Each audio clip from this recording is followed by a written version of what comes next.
একটা হচ্ছে প্রধানমন্ত্রী এবং রাষ্ট্রপতির ক্ষমতার ভারসাম্য, আর একটা হচ্ছে যে বাংলাদেশের আসলে দ্বিকক্ষ বিশিষ্ট আইনসভা বিষয়ে আমাদের মতামত কি।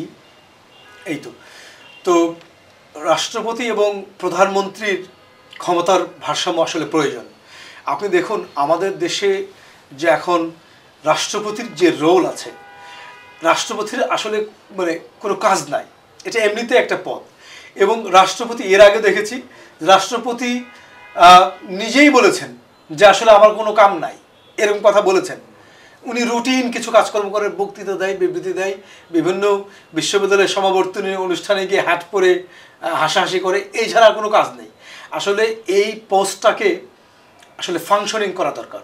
তা না হলে আমাদের এই দরিদ্র রাষ্ট্র, আমাদের যে অর্থনৈতিক দুরবস্থা, এখানে একজন রাষ্ট্রপতিকে পুষতে যে পরিমাণ অর্থ প্রয়োজন হয়, যার কোনো রিয়েলিস্টিক্যালি কোনো কাজ নেই, তাকে অযথা এতগুলো টাকা দিয়ে পুষার কোনো যৌক্তিকতা আছে কিনা, এটা আসলে আমাদের আলোচনা আসা দরকার। এই জন্য এই যে একটা balancing exercise between the power of prime minister and president, এটা করা দরকার।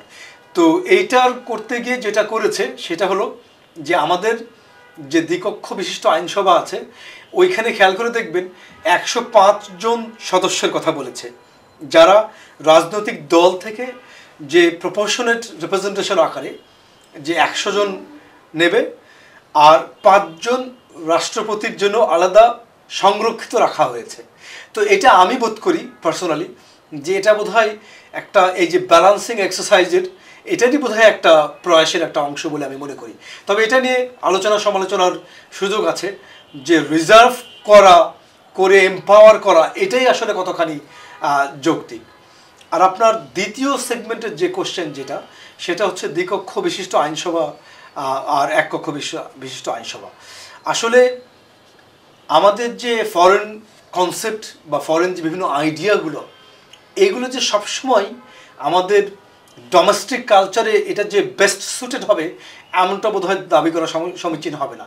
এটা তো কনসেপ্টের জায়গা থেকে, আইডিয়ার জায়গা থেকে ইটস এ গুড আইডিয়া। কিন্তু প্রশ্ন হচ্ছে এই ফরেন আইডিয়া বা কনসেপ্টটা এটা কি আসলে বাংলাদেশের জন্য এখনই অনেক ভালো কিনা, আর আমরা কি এটা গ্রহণ করার জন্য এখনই প্রিপেয়ার্ড কিনা, এখন রেডি কিনা, এটা নিয়ে আসলে বিস্তর আলোচনা হওয়া দরকার। আমাদের যে সংস্কৃতি, রাজনীতির যে মতের অমিল, আমার রাজনৈতিক সংস্কৃতির মধ্যে দেখবেন যে আসলে আমার অপোজিশন এই কথাটা বলেছে, ভিন্ন একটা রাজনৈতিক দল এটা করেছে, ওটার বিরোধিতা করাই আমার রাজনীতি, এরকম একটা আমাদের একটা পলিটিক্যাল কালচার আছে। কিন্তু এই যেখানে অন্যের সাথে দ্বিমত পোষণ করে, আপনি অবশ্যই ক্রিটিসাইজ করবেন, দ্বিমত পোষণ করবেন কনস্ট্রাকটিভলি।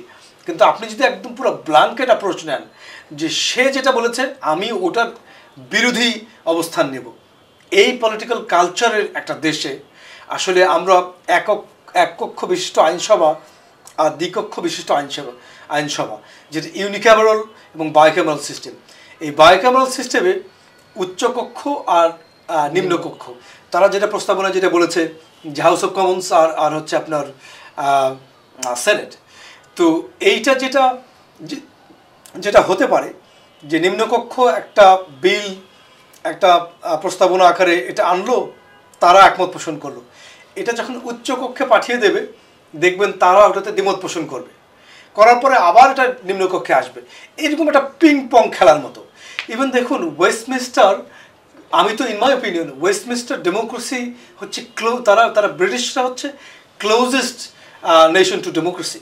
এই ডেমোক্রেটিক এক্সারসাইজে ওয়েস্টমিনিস্টার পার্লামেন্ট আমার মতে সবচেয়ে এগিয়ে আছে এবং ওখানে যে ডেমোক্রেসি এক্সারসাইজটা সবচেয়ে উৎকর্ষ সাধন করেছে।